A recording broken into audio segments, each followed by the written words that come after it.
예, 아까도 말씀드렸듯이, 요 강의는 파이썬은 기본적으로 알고 있다고 생각을 하고 강의를 시작을 하겠습니다. 특히 numpy에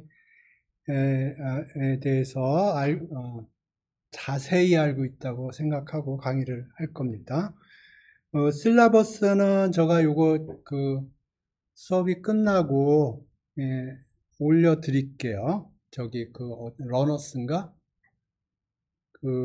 요 실라버스는 제가 챗GPT랑 얘기를 해서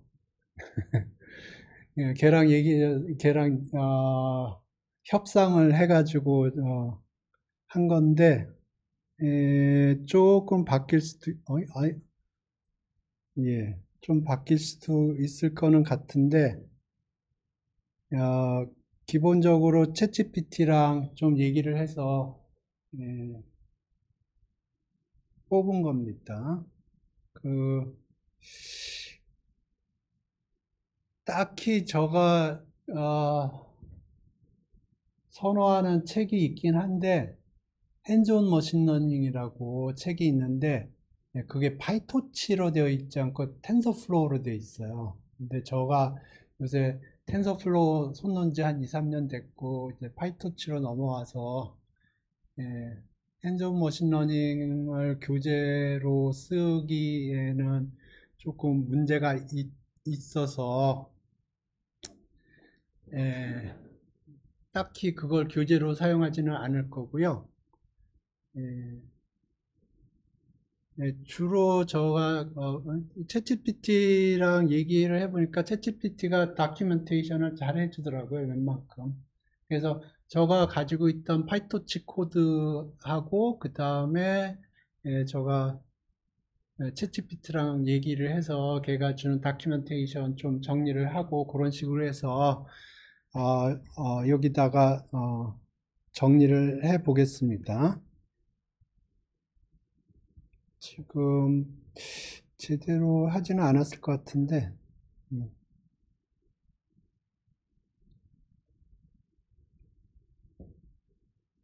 예, 그게 제일 맞는 것 같아요.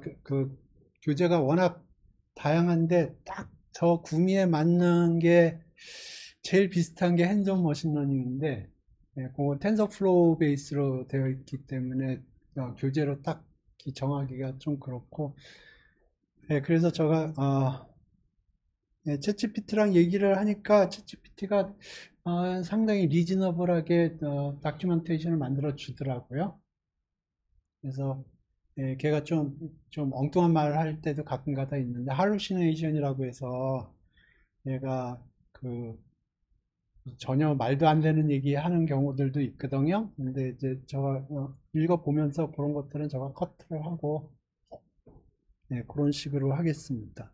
그래서 실라버스를 대충 정했는데 정확하게 요거를 따라갈지는 잘 모르겠습니다. 하지만 그 어, 기본적인 아이디어는 따라갈 생각이에요. 그래서 이번 주에는 파이썬, 넘파이, 파이토치에 대해서 개략적으로 좀 볼 거고요.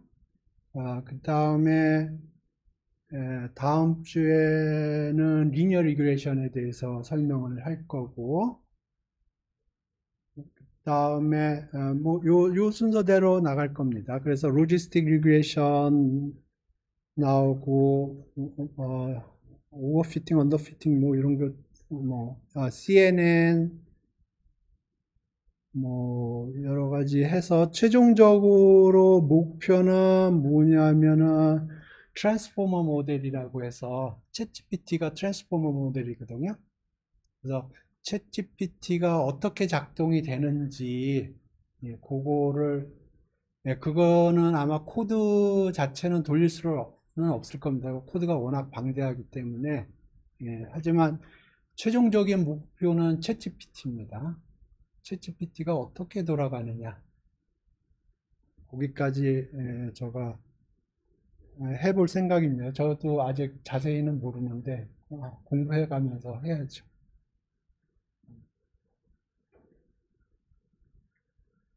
그래서 강의 노트는 요거는 제가 링크를 해드릴 거고, 여기에다가 제가 계속 강의 노트를 업데이트를 할 겁니다. 코드도 여기 다, 코드가 일부가 여기 있고요. 일부는, 저기, 어디지?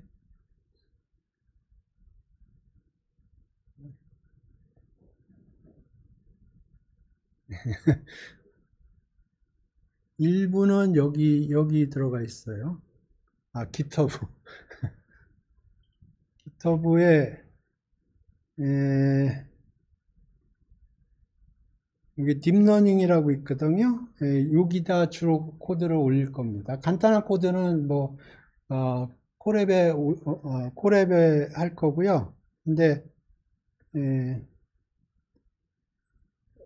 그냥, 하나의 셀로 처리가 되는 것들은 뭐, 콜앱에서 처리를 할 건데, 보통 코드를 짜면 여러 개의 파이썬 코드를 써서 쓰는 게, 코드 짜는 게 편리하기 때문에, 그런 것들은 이쪽에다 올릴 겁니다.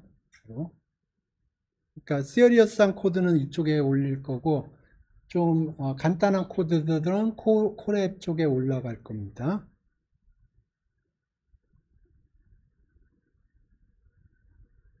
그래서 그리고 그 성적과 관련돼서는 예, 예, 지난 학기 때 그 했던 방식이 지난 학기 때 파이썬 가르쳤을 때 그 방법이 괜찮은 것 같더라고요. 그래서 그때 어떻게 했냐면 중간고사 대체로 콜에 200문제 푸는 거를 했고요. 그다음에 파이널은 대체로 프로젝트로 했어요. 그래서 콜에 200문제에서 몇 문제나 풀었나 해서 그 200점 만점하고 프로젝트 200점 만점으로 400점 만점으로 했거든요. 예. 근데 지난번에 들었던 사람들은 벌써 200점 찼기 때문에 아, 그때 200문제 풀 때 어땠어요?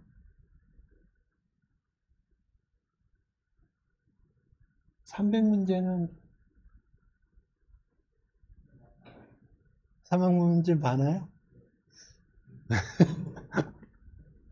아니, 지금 문제가 지난 학기 때 들었던 사람은 200문제를 벌써 풀었기 때문에, 음,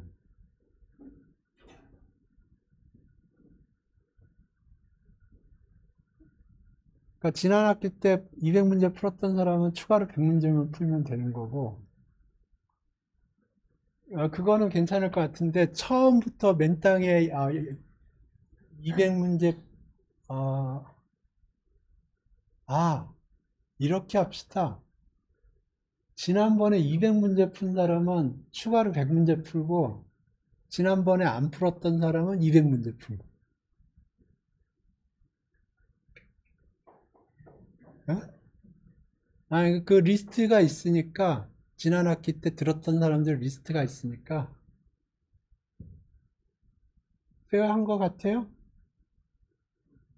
예. 저도 그렇게 하다 보니까, 저도 문제를 풀게 되더라고요. 그래서, 지난 학기에 그거 하기 전에 한 600문제 풀었었는데, 지금 1000문제 풀었더라고. 여기, 어딨냐.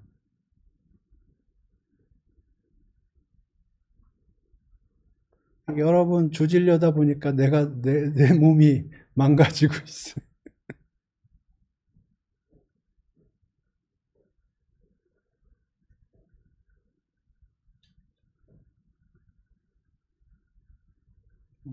근데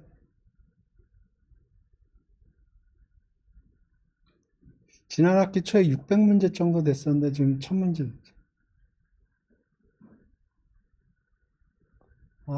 여러분을 트레이닝을 시키려다 보니까 내가 트레이닝이 되는 거예요. 근데 문제를 풀어보니까 굉장히 도움이 되고요. 사실은 챗GPT랑 얘기를 하면서 코드를 짜는 게 좋을 거예요. 왜냐하면 내가 옛날에 짰던 코드들은 읽기가 싫었는데 챗GPT 보고 리팩터 해달라고 하니까 코드가 읽기가 편하더라고요. 예를 들어 볼게요. 그,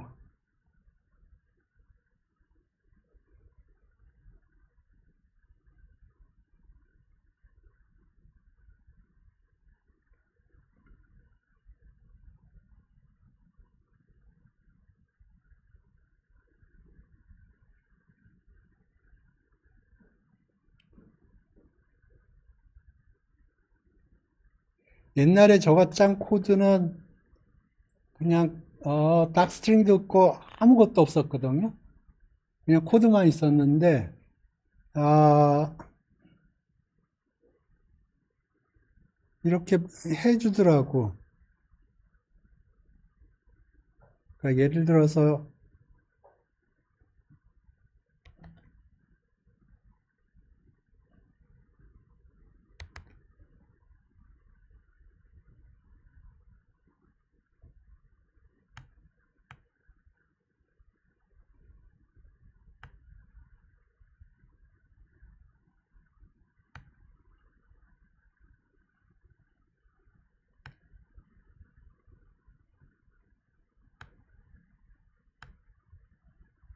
코멘트 없이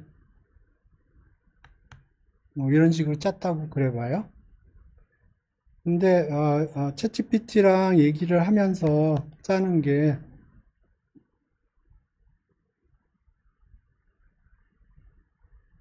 그래서 저는 코드 짠 다음에 챗GPT랑 계속 얘기를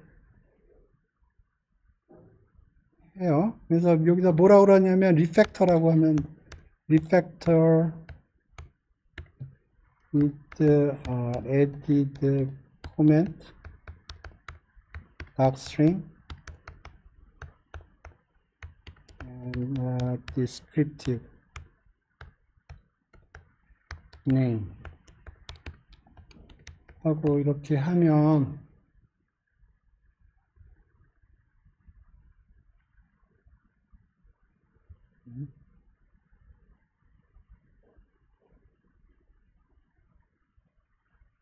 네.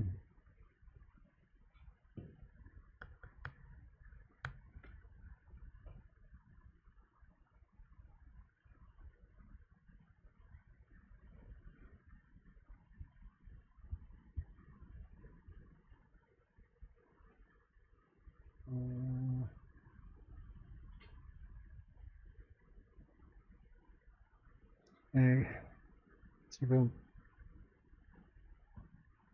인터넷이 내 핫스팟으로 하고 있기 때문에 좀 속도가 늦는 것 같은데 여기 보면 닥스링 없었는데 닥스링 붙여주고요. 그 다음에 여기 코멘트 없었죠. 코멘트 다 붙여줍니다. 그리고 이름도 리즈너블하게 해줘요. 그렇게 하고 나니까 나중에 코드 읽는 이거 읽기도 편하더라고.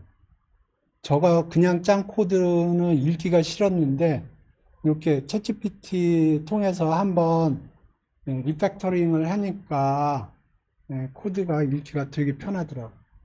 그리고 코드 실력도 조금 더 느는 것 같아요. 챗GPT랑 리팩터링 계속 하다 보니까 코드 실력도 느는 것 같아요. 오케이. 그래서 중간고사는 기존에 200문제 푸셨던 분은 100문제 추가로 푸는 거고 한 번도 안 풀었던 사람들은 200문제를 푸는 거예요. 그래서 저한테 뭐를 주면 되냐면 뭐 콜앱에서 풀었으면 콜앱 링크를 주든가 뭐 그걸 줘야 돼요. 아니면 보니까 그게 있던데 이 리코드 그걸 내가 볼 수가 있던데 다른 사람 점수를 보니까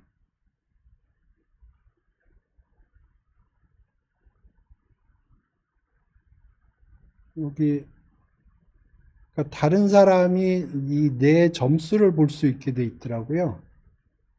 그래서 그거만 볼 수 있게 저한테 보내주면 그 점수만 그러니까 여기 몇 문제 풀었나 그것만 확인하면 되거든요, 저는. 사실은. 이해되시죠? 예. 그래서 중간고사는 그렇게 합시다. 중간고사 그렇게 해서 200점 만점으로 해서 하고 그 다음에 프로젝트 기말도 200점 만점으로 프로젝트도 마찬가지로 GitHub 링크만 저한테 보내면 돼요. 그러면 제가 그 링크 따라가서 어떤 일을 했는지 그걸 보면 됩니다. 이렇게. 거기서 제일 중요한 거 리드미 파일을 제대로 써놔야 돼요. 저는 리드미 파일만 볼 거기 때문에 코드가 구려도 리드미 파일만 잘 써면 무슨 얘기인지 아셨죠?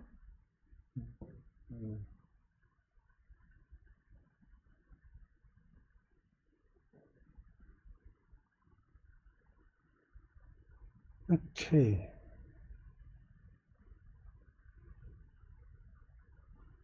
그래서 성적은 그런 식으로 처리를 할 겁니다.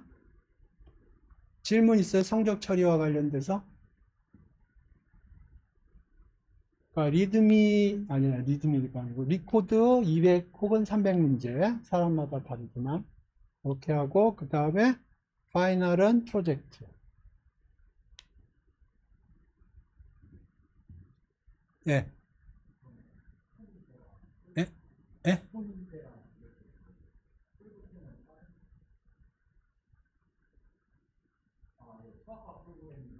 예, 예. 서커 프로그래밍 뭐 그거는 베이비잖아. 여기는 좀 더 프로페셔널한. 아, 그래서 내가 챗GPT한테 물어봤어요. 어떤 프로젝트가 리즈너블 하냐, 이 코스와 관련돼서. 그래서 제가 써놨어요. 프로젝트 아이디어. 예. 이- 그래서 한 몇 개 정도,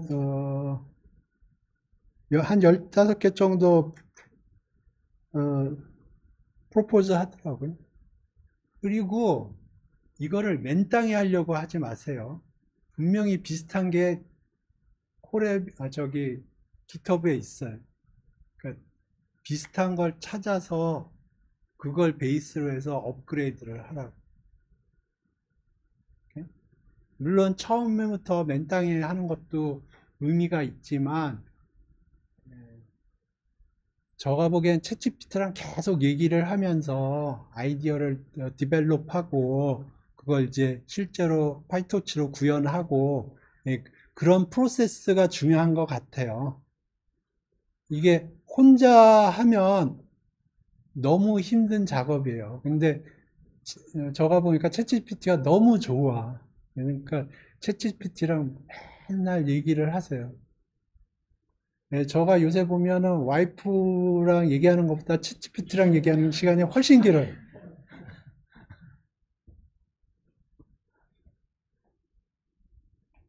이렇게. 그래서 요거 15개라는 것도 그냥 그 챗GPT가 저한테 쏴준 거지, 뭐 이게 골든 룰이다 그런 게 아닙니다.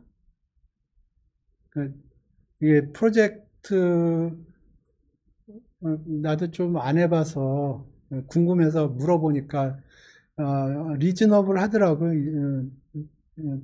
그, 해주는 것들이. 이렇게.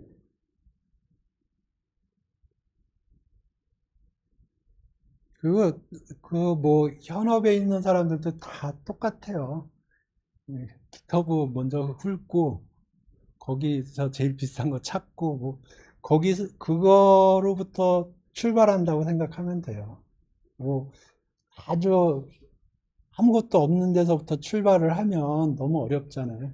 근데 이제 남들이 어떻게 했는지, 남들이 이런 방향으로 했을 때 어느 정도 퍼포먼스가 나왔는지, 나는 어떻게 다른 식으로 할 수 있는지 그런 걸 생각을 하면, 그러면서 이제 챗GPT랑 얘기를 하면 챗GPT가 얘 가끔 또라이 짓은 하긴 하는데 대부분의 경우에는 리즈너블하게 얘기를 해요.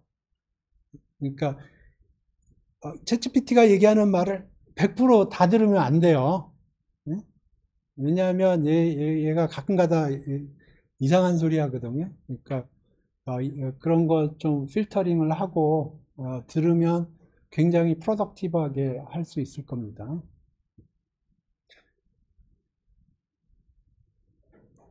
또 질문 있어요? 성적 처리와 관련돼서?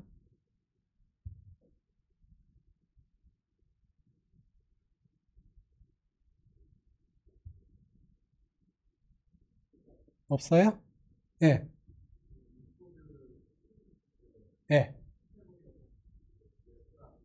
아니요. 아무 데서나. 저는 주로 이지 문제만 풀어요. 굳이 어려운 문제 풀 필요가 없어요. 왜냐하면 리코드 문제를 푸는 거는 우리가 그 파이썬 문법을 익히기 위한 거지, 복잡한 알고리즘을 구성을 해서 복잡한 문제를 풀려고 하는 게 아니거든요. 그냥 가장 베이직한 문법을 이해를 하기 위해서 우리가 리코드를 사용을 하는 거지, 거기서 좀 뭐 굉장히 복잡한 알고리즘을 구현을 한다든가 그런 게 아니기 때문에 제가 생각하기엔 굳이 미디엄이나 하드 문제를 풀 필요가 없어요. 이지 문제만 풀어도, 제가 거의 대부분 이지 문제만 풀었어요.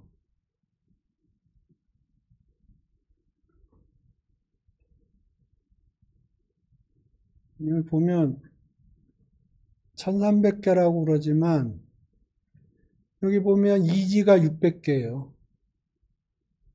미디엄은 300개고 하드는 40개인데 이게 미디엄하고 하드는 지난 학기 때 거의 하나도 안 풀었어요. 이지만 풀었어요. 미디엄하고 하드는 리코드 처음 할 때, 아, 좀 어려운 걸 풀어봐야지 그러면서 풀어본 거지. 지난 학기, 제가 이거 안 한 지 꽤 오래됐었는데, 지난 학기 여러 번 숙제 시키면서 저도 좀 불이 붙어가지고 그때 풀었는데, 생각을 해보니까 미디엄하고 하드를 풀 이유가 없어요. 우리가 리코드를 푸는 거는 문법을 이해를 하려고 푸는 거기 때문에 이지 문제만 풀어도 충분히 문법을 이해할 수가 있습니다.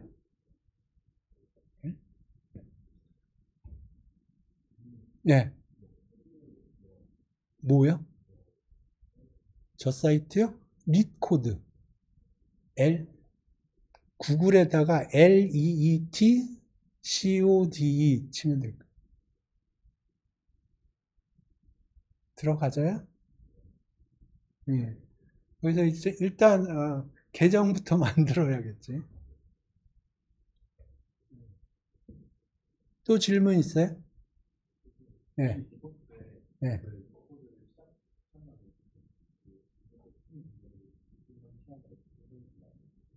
아니, 난 요것만 본다니까?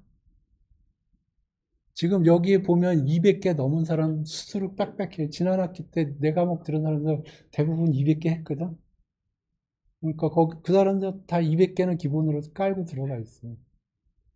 예. 그 사람들은 이제 추가로 100개만 하라 이거지.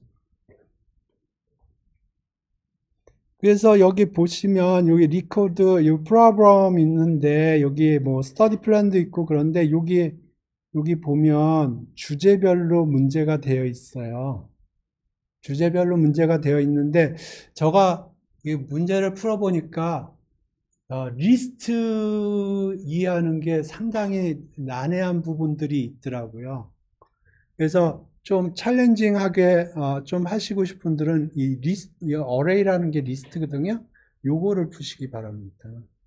좀 쉽게 가고 싶다 그러면 스트링을 푸세요. 스트링이 문제가 좀 쉬워요. 그래서 여기 어레이 들어가면 여기 이렇게 있는데, 여기 순서대로 되어 있는데, 여기 클릭돼 있죠. 제가 처음에 뭣도 모르고 처음부터 끝까지 이런 식으로 풀었거든요. 여기 나오는 순서대로. 예, 이제 짬밥이 돼가지고, 여기 이렇게 해서 이지만 풀어요. 아, 여기 보니까 이지가 엄청 많아요. 여기 있는 이지만 해도 300문제 넘을까.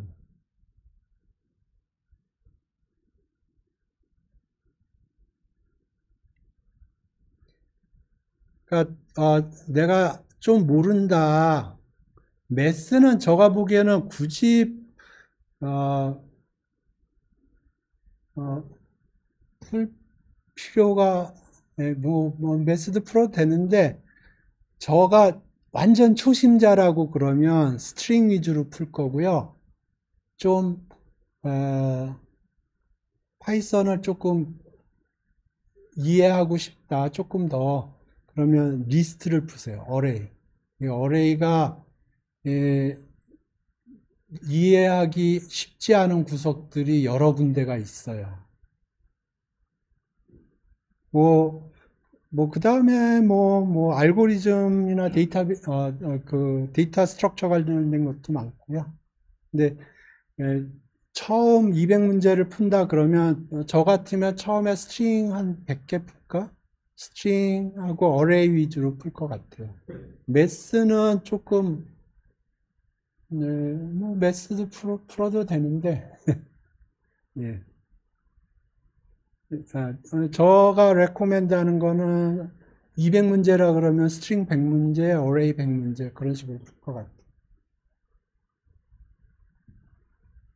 또 질문 있어요?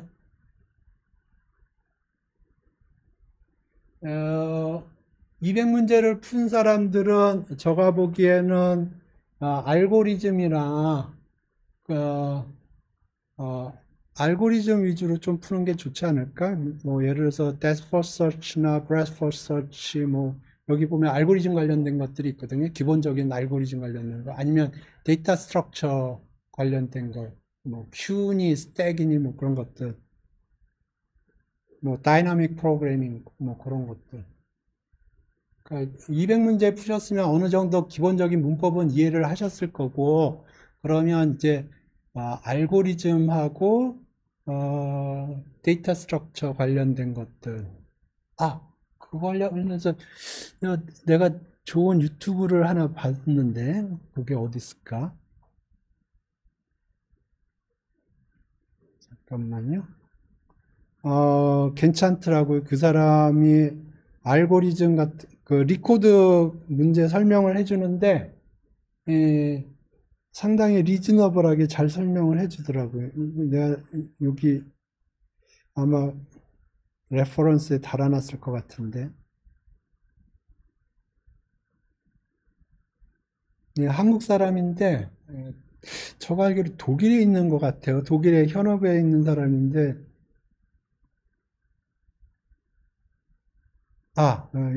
이 사람 코드 없는 프로그래밍.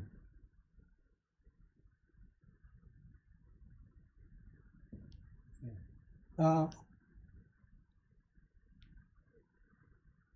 이 사람은 주로 C++ 코드 짜는 사람인 것 같은데, 리코드 관련돼서 알고리즘하고 데이터 스트럭처 관련돼서 상대적으로 쉽게 설명해 주는 것 같더라고요.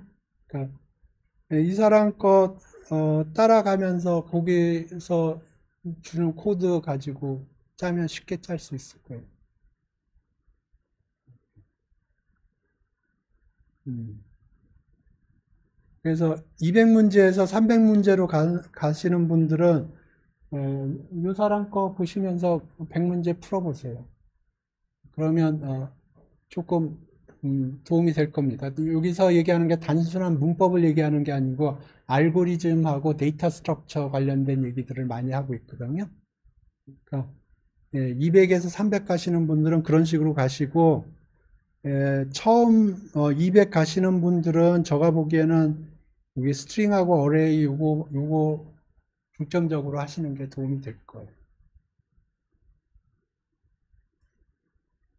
네, 제가 생각하기에는 이 과목을 듣는 사람이 리스트를 잘 이해를 못한다고 생각을 하면 드롭하는 게 맞다고 생각해요. 이 과목은 기본적인 파이썬은 빠삭하다고 생각을 하고 강의를 시작할 겁니다. 그러니까 기본적인 파이썬에 관한 내용들은 없어요. 대부분 알고리즘하고 알고리즘이 왜 작동을 하는지, 그거에 파이토치를 어떻게 구현하는지 그런 거 관점에서 주로 설명을 할 겁니다. 그리고 이 알고리즘이 어떤 작업을 하는 건지, 그러니까 코드 디테일은 좀 상대적으로 적을 겁니다. 물론 파이토치 코드는 제가 드릴 거고요.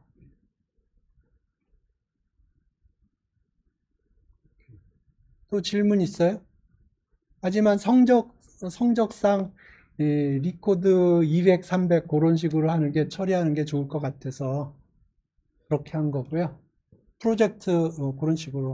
그러니까 리코드 200점 만점이고요. 프로젝트도 200점 만점, 토탈 400점 만점 처리를 한. 네, 또 질문 있어요?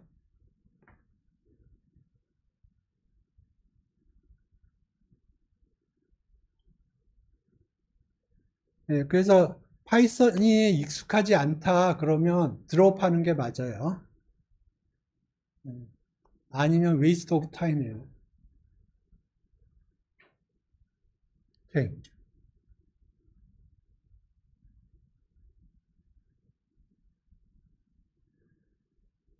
그래서 이번 주의 목표는 파이썬, 넘파이, 파이토치 간단하게 설명을 하는 겁니다. 그래서 지금 한 10분 남았으니까 간단하게 설명을 할게요. 파이썬은 뭐 다 안다고 칠 거고요.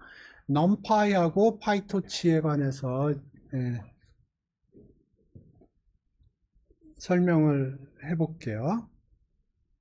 그러고 보니까 제가 지난 시간에 통계 쪽에서 그거 강의를 하면서 코드를 짠 게 있어요. 그래서 그거를 사용을 해서 설명을 할게요. 네, numpy 설명을 하겠습니다. numpy는 뭐의 약자일 것 같아요? py는 뭐의 약자일까요? 네? 파이썬이죠, 파이썬. 파이썬. 넘은 뭐의 약자일까요? 네, numerical, yes. numerical. 그러니까 이거는 그 숫자 계산을 위한 패키지예요.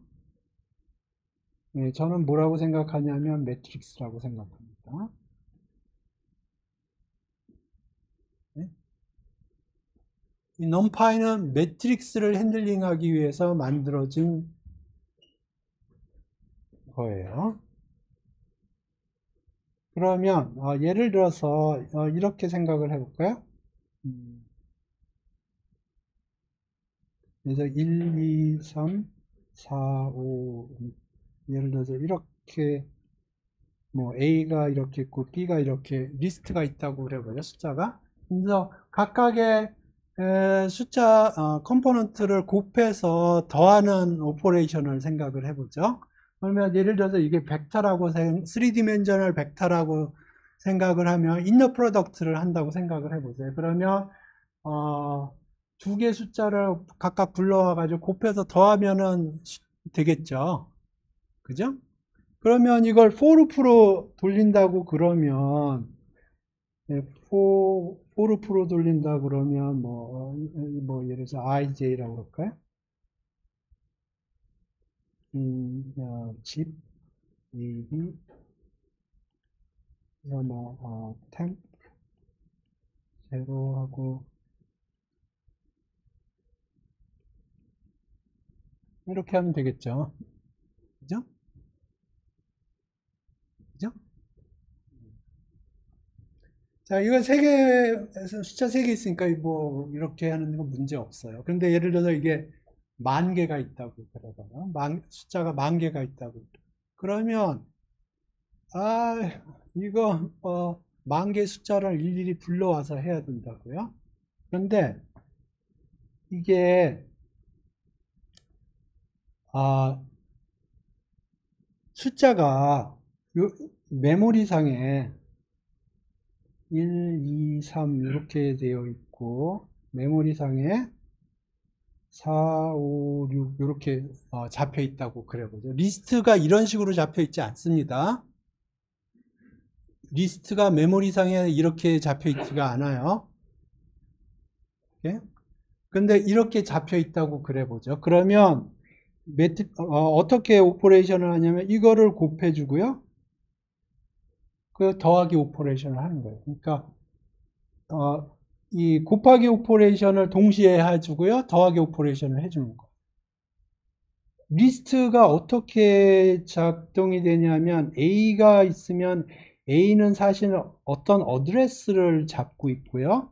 그럼 어드레스를 따라가면 여기 메모리가 3개 잡혀 있는데 이게 또 어드레스를 잡고 있어요. 그 어드레스를 따라가면 여기에 1이 있고 여기에 2가 있고 여기에 3이 있고 그렇게 리스트가 이렇게 작동이 돼요. 하지만 이걸 numpy array로 이렇게 묶어주면 이거는 어떻게 되어 있냐면은 여기에 1, 2, 3이 들어가 있어요.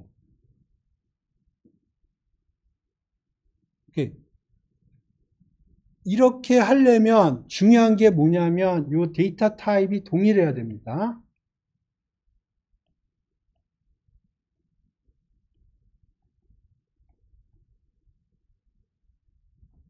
예를 들어서 우리가 핸들링 하는 게 실수라고 그래보죠. 실수 보통 많이 쓰는 게 float 64하고 float 32 많이 사용하거든요.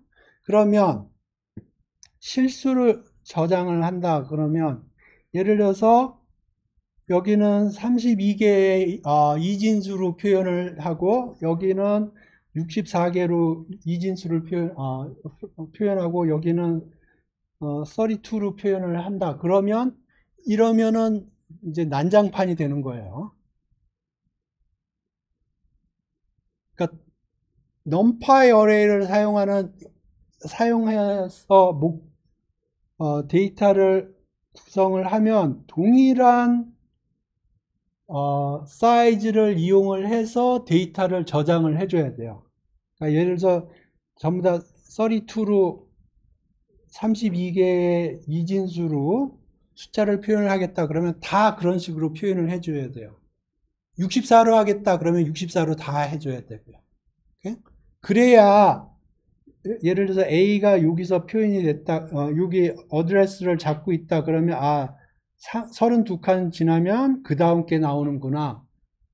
32칸 지나면 그 다음 게 나오는구나 알 수가 있어요. 그런데 이게 32하고 64가 섞여버리면은 그런 규칙성이 없기 때문에 이 벡터라이제이션 오퍼레이션이라고 그러는데 벡터라이제이션 오퍼레이션을 할 수가 없어요. 그렇기 때문에 numpy에서 중요한 거는 numpy에서 제가 매트릭스라고 그랬죠. 그러면 예를 들어서 여기 예를 들어서 2x2다 그러면 여기에 들어가는 게 동일한 데이터 타입이어야 돼요. 그래야만 벡터라이제이션 오퍼레이션이 가능한 겁니다. 그러니까 예를 들어서 float 32다 그러면 다 float 32를 사용을 해야 돼요. 섞어서 쓸 수도 있어요. 섞어서 쓰면 numpy를 사용하는 의미가 없어져요. 그러니까 여기에는 뭐 float 32 여기는 integer 64 여기는 string 들어가고 뭐 여기 리스트 들어가고 뭐 난리 부를 칠 수 있어요. 그러면 이거는 numpy array를 사용하는 목적이 퇴색이 되는 겁니다. numpy array를 사용할 필요가 없어요. 리스트를 사용해야지. 그러니까 numpy array를 사용할 때는 항상 동일한 데이터 타입을 사용을 해야 되는 겁니다.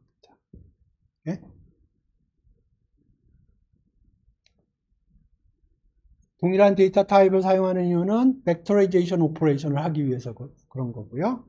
오케이. 그러면 이제 numpy하고 파이토치하고 좀 비교를 간단하게 할게요.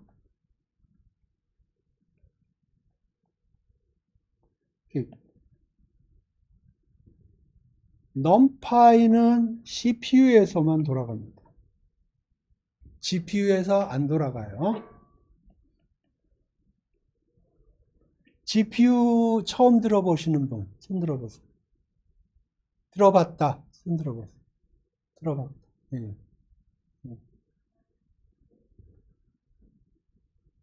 제가 며칠 전에 유튜브 보니까 엔비디아가 전 세계 시가총액 2위로 올라섰더라고요. 1위가 애플이고, 2위가 엔비디아고, 3위가 마이크로소프트인가 그랬어요. 그게 이것 때문에 그래요. GPU 때문에 그래요. 파이토치는 CPU하고 GPU 동시에 다 작동합니다. CPU에서 돌리고 싶으면 CPU에서 돌릴 수 있고요. GPU에서 돌리고 싶으면 GPU에서 돌릴 수가 있어요. 네? 하지만 numpy는 GPU에서 돌릴 수가 없습니다. 이렇게. 그러면 왜 엔비디아가 시총 2위가 됐나 지금부터 설명을 할게요. 다시 얘기하면 GPU가 어떤 역할을 하는지 설명을 할게요. 자, numpy라는 건 벡터라이제이션 오퍼레이션을 한다고 그랬죠. 그걸 어디서 하냐면 CPU에서요. CPU 코어가 있죠. 코어가 4개일 수도 있고 8개일 수도 있고 그렇지만 numpy 계산을 하면 보통 CPU 코어 하나를 사용을 합니다. 그러면 그 코어 하나에서 벡터 2개를 올려가지고 벡터 오퍼레이션을 하는 거예요. 오케이? 근데 GPU는 이 코어가 제가 알기로 옛날에 제가 알던 게 제일 초창기 때인 게 1024개인가 있었어요. 코어가. 근데 그 각각의 코어에서 다 돌릴 수가 있어요. 그러니까 병렬 처리를 한꺼번에 해주는 거예요. 그러니까 numpy는 병렬 처리를 안 하고 코어 하나에서 벡터 오퍼레이션을 해줘요. 그런데 이 GPU, 그 엔비디아 GPU는 쿠다라는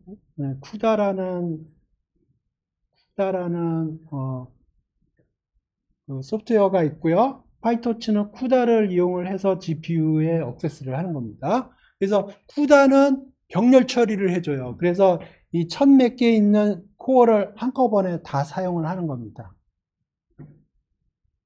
그 각각의 코어가 벡터라이제이션 오퍼레이션을 해주고. 그러니까 numpy가 벡터라이제이션 오퍼레이션을 하기 때문에 굉장히 퍼포먼스가 좋은데 거기에 애드온해서 일꾼이 1000개나 있는 거예요. 한 개가 아니라. 그러니까 속도가 그만큼 빠르죠.